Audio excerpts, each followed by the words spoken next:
Շնորհակալություն, ազգային ժողովի մեծարգո նախագահ, հարգելի գործընկերներ, հարգելի ուժեղ Հայաստան խմբակցություն, Էդգար Ղազարյանի առաջարկած նախագիծը քննարկել եք ձեր խմբակցությունում։ Չեք քննարկել, ինչի համար, որտեղ դա Էդգար Ղազարյանն է ներկայացնում։ Չգիտեմ, ինձ թվում է կարելի է եւ քննարկել նույնիսկ եթե դա ներկայացնում է Էդգար Ղազարյանը,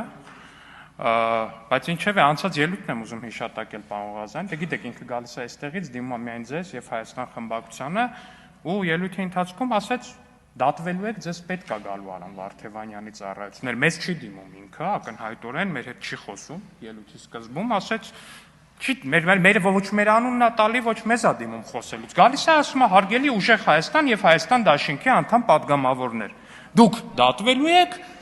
եւ Արամ Վարդևանյանը ձեզ պետք է գալու։ Ուզում եմ ասել, պարոն Ղազարյանը ամենայն հավանականությամբ մեծ շանսեր ունի մարգարեանալու։ Տենց հատկություն իր մեջ նկատվում է առհասարակ։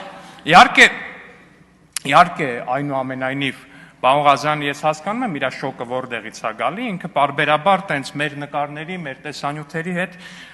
շատ մեծ բան ունի, փորձ ունի մեր նկարների, տեսանյութերի հետ տենց շփման երկար փորձ ունի, այսօր եկել է իր